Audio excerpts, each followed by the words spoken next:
Kelly made me think of something when he was talking about that, about the rain and everything, and just to kind of get us going this morning, get us started with it. Let me just kind of tell this.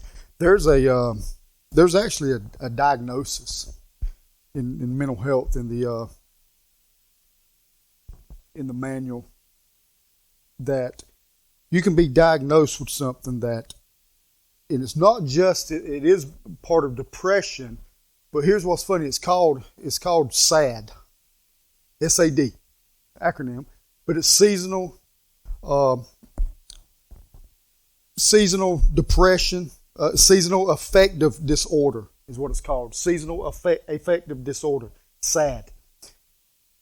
And basically what causes it is not having exposure to light. Being in a place, I don't know, I've done a study on this years ago because I preached a sermon on something and I've done a study on it. So I don't remember it right off the top of my head, so I won't go into it. But it was so amazing because it was talking about that if you go into places like Seattle, where it's either raining or it's overcast over 90% of the days, that there is so much depression in that area because there's not a lot of sunlight. Okay, you can go in other places, you can do research, and you see that. You know what the number one intervention for seasonal affective disorder is? Light therapy. Called light therapy. They have a specific light that illuminates so much wattage, and as you turn that thing on and you get that light, it actually changes the serotonin in the brain, and it changes the mood, it changes everything. There's light therapy. And it's so crazy because I didn't even put that in here, wasn't going to talk about it, but it reminded me when Kelly said that. Because the verse, and you'll see why I'm telling you this story in just a minute, because the first verse that we're going to go into, let me go ahead and read it, and then we'll go back over it in a minute. 1 John chapter 1, verse 5. Just go ahead and open up with it since I done told that story. Because it really talks about what I just said. This is the message. Okay? This is the message which we have heard from Him and declare to you that God is light. God is light. And in Him is no darkness at all. Now we're going to go back over that in just a few minutes, and I'm going to go a little bit deeper into it. But I wanted to bring that out, and I wanted to tell that story because that's pretty powerful there, what we're talking about. And we've got to see that. Last week, I spoke on that something can be true of you, but not necessarily true to you.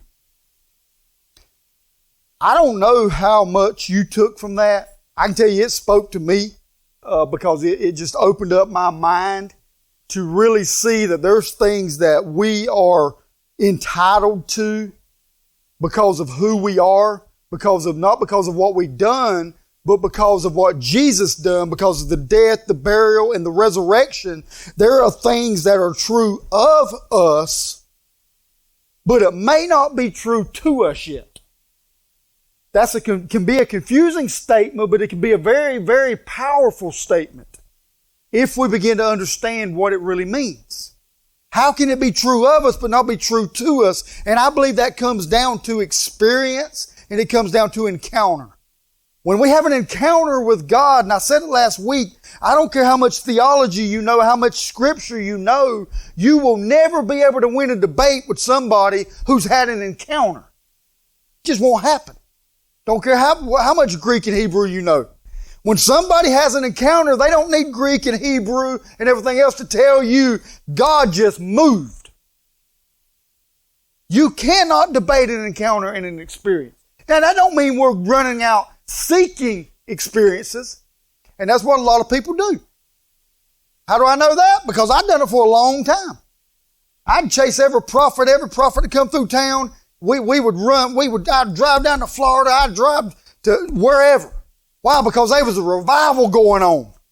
And man, we would take off and we would find any revival we could get to. Why? Because we wanted to have that experience with God. And there's nothing wrong with that. I spent several days down in Florida. I hopped in my car and I took off. And I found me little hotels to stay in down there. I think one night I might have slept in the car. Because I was seeking an experience. And we got it. But I believe we can move to a point to where we seek the experience so much that we miss Him.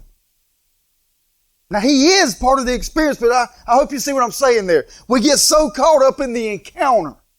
But I believe it's when we experience those encounters that we can now say it's not just true of us, but it's now true to me. Because I've experienced it, I've seen it, and you will not talk me out of it. You will not convince me otherwise that this is not true. We're probably not done with that. I feel like God's showing me some stuff on that we're probably going to get into a little bit deeper later on. But this morning I want to move into something a little different. Again, let me just read this verse one more time right here. This is the message which we have heard from Him and declare to you, that God is light, and in Him is no darkness at all. Now I want you to think about this. Instead of just reading the verse for what it says, I want you to kind of put yourself back in the experience for a minute.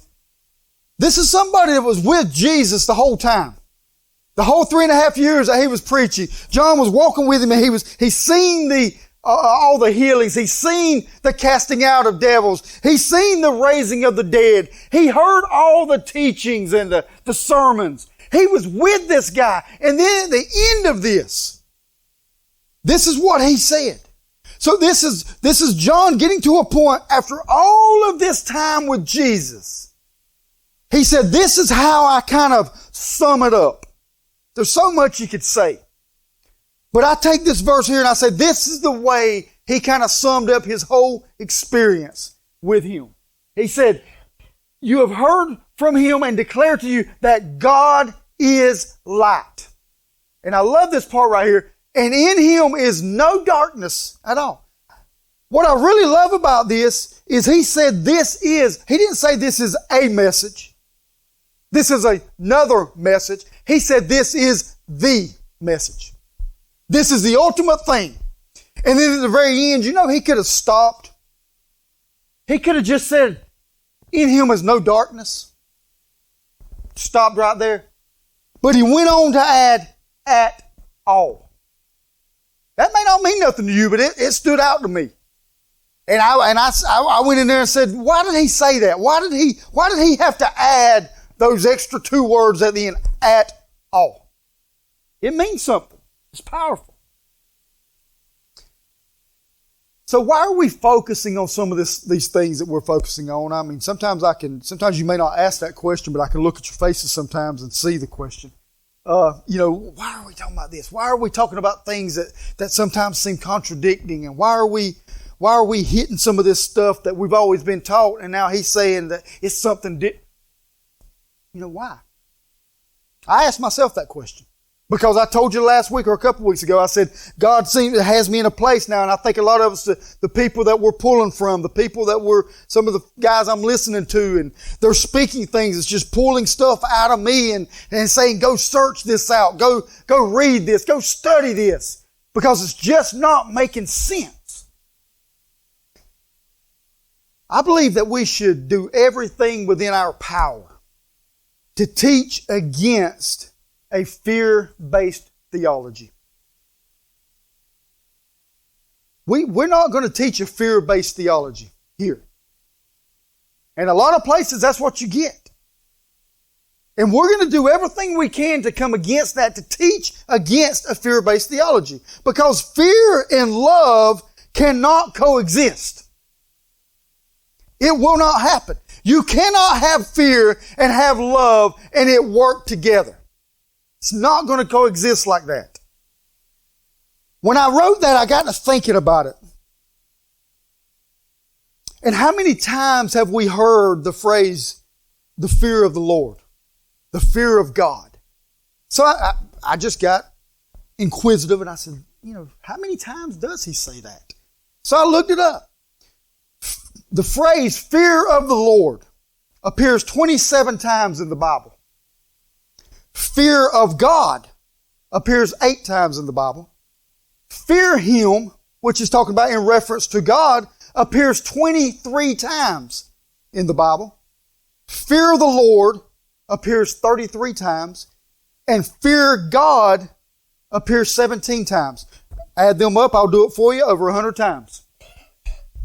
Over 100 times we are told to fear the Lord, fear God, whatever.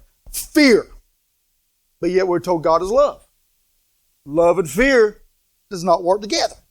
So it makes me just say, it don't make me question who God is. It just makes me say, something ain't right here.